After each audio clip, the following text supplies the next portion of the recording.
हिंदी में डरावने सत्य घटनाएं सुनने के लिए सब्सक्राइब करिए इंडियन टेल्स। कहते हैं दिल्ली के रोहिणी इलाके में एक नदी है, खूनी नदी। कहा जाता है जो भी रात के समय उसके पास जाता है वो कभी वापस नहीं आता। आज ऐसे एक कहानी के साथ में उपस्थित हूँ। उस रात की कहानी जब उसने उस श्रापित नदी को देखा और मौत को अपनी आंखों से महसूस किया। चलो सुनते हैं इंडियन टेल्स के चौथे एपिसोड में एक डरावनी सत्य घटना। मेरा नाम अरविंद, मैं 22 साल का हूँ और मैं दिल्ली में रहता हूँ और मैं आज आप सबको मेरे साथ हुई एक सत्य घटना सुनाने जा रहा हूँ। यह घटना है आज से 3 साल पहले की। सर्दियों की एक काली रात जब मैंने मौत को बहुत करीब से महसूस किया। उस दिन बातों बातों में मेरा दोस्त मुझसे कहने लगा, क्या यार तू भी डरपोक निकला यार, सब फालतू की बातें, खूनी नदी वगैरह कुछ नहीं होता, अगर दम है तो आज जाके दिखा। उसकी हंसी मेरे कानों में गूंज रही थी। मैं पीछे हटने वालों में से नहीं था। मैंने भी उसे हाँ कह दिया। रात के करीब 11:30 बजे मैं अपनी बाइक लेकर अकेला निकल पड़ा। रास्ते पर अजीब सन्नाटा था, ना कोई इंसान ना कोई आवाज, बस एक बाइक का इंजन। हर मीटर पर ऐसा लगता कोई छुप कर मुझे देख रहा हो। करीब आधे घंटे बाद मैं उस नदी के पास पहुंचा। पानी बिल्कुल काला था, जैसे अंधेरे ने निगल लिया हो। एक अजीब सी गंध थी, लोहे जैसी और सड़न मिली हुई। मैंने मोबाइल की फ्लैशलाइट ऑन की और चारों तरफ बस सन्नाटा, कोई आवाज नहीं। फिर अचानक मुझे एक अजीब सी फुसफुसाहट सुनाई दी, जैसे कोई पानी के अंदर से धीरे धीरे बोल रहा है। दिल जोर से धड़कने लगा। मैंने सोचा शायद हवा का असर है, लेकिन आवाज साफ थी, मदद करो कोई है, मदद करो कोई है। फिर अचानक एक आवाज सुनाई दी। मैंने तुरंत टॉर्च उस दिशा में घुमाई।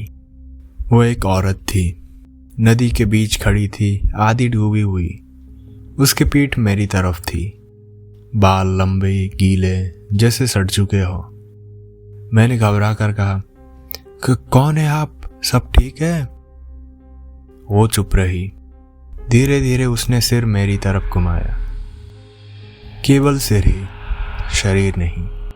उसका चेहरा, सफेद आंखें, बिल्कुल खाली, होठों पर अजीब सी मुस्कान। मुझे अब भी याद है उसका गर्दन 180 डिग्री घूम गया था। मेरी दिल की धड़कन बहुत तेज होने लगी। अचानक वो मेरी तरफ बढ़ने लगी, लेकिन वो चल नहीं रही थी, ना तैर रही थी, वो पानी पर फिसल रही थी। मैंने चीख कर दौड़ लगाई, बाइक तक पहुंचा और चाबी लगाने लगा। तभी मेरे पैर पर किसी की गीली ठंडी उंगलियों ने कसकर पकड़ लिया। मैं पूरा ठंडा पड़ गया। मैंने पीछे देखा, कुछ नहीं था, बस कीचड़ मेरे पैरों पर लगा था और उंगलियों के जैसे निशान थे। मैंने पूरी ताकत से किक मारी, बाइक स्टार्ट की और भागने निकला। पीछे से पानी की छींटों की आवाज आ रही थी, जैसे कोई अदृश्य चीज मेरे साथ दौड़ रही है। रास्ता लंबा लग रहा था, हेडलाइट बार बार झपक रही थी। कसम खाकर कहता हूँ, मैंने बाइक के पास एक साया देखा। वो इंसान जैसा था, पर चारों हाथ पैरों पर रेंगते हुए मेरे बराबर दौड़ रहा था। मैंने अपनी चारों तरफ हो रही किसी भी चीज पे ध्यान नहीं दिया। मेरे मन में केवल डर था और भगवान का स्मरण। मैंने उस वक्त बाइक इतनी तेज चलाई कि शायद ही उतना तेज कभी मैंने बाइक चलाया हो। मुझे किसी चीज का होश नहीं आ रहा था, ना मैं और कुछ सोच रहा था। मेरे दिमाग में बस उस औरत का चेहरा घूमता जा रहा था। घर पहुंचते पहुंचते 2:45 हो चुके थे। दरवाजा बंद किया और बिस्तर पर गिर पड़ा और मैं कब सो गया मुझे पता ही नहीं चला। लेकिन रात को अचानक नींद खुली। बिस्तर गीला था, पसीने से नहीं बल्कि गंदे पानी से। वही बदबूदार पानी जो उस नदी में था।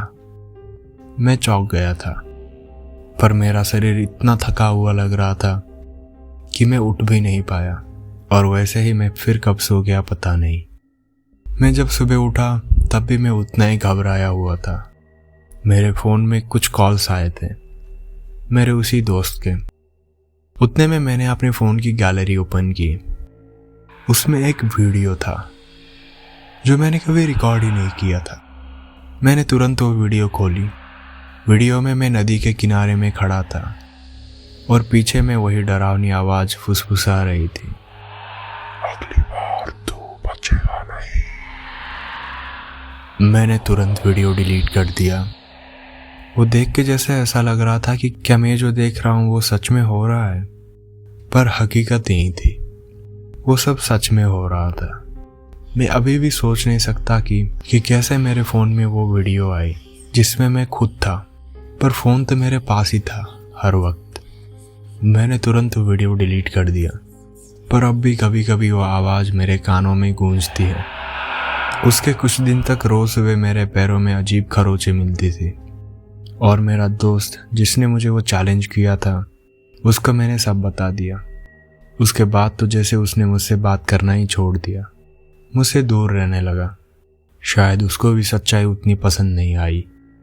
अगर कभी तुम्हें भी खूनी नदी जाने का शौक चढ़े तो मैं इतना ही कहूँगा, मत जाओ।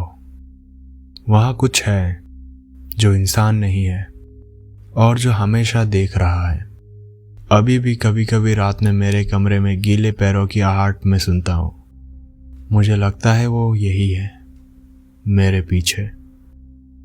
ये कहानी सच्ची या अफवाह, ये तय करना तुम्हारे हाथ में है।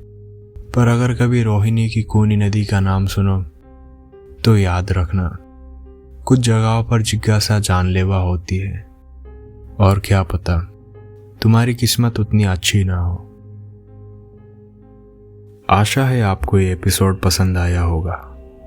नीचे कमेंट में कैसा लगा ज़रूर लिखिएगा। साथ में वीडियो को लाइक और चैनल को सब्सक्राइब करने मत भूलिएगा। अगले एपिसोड में मिलेंगे। धन्यवाद।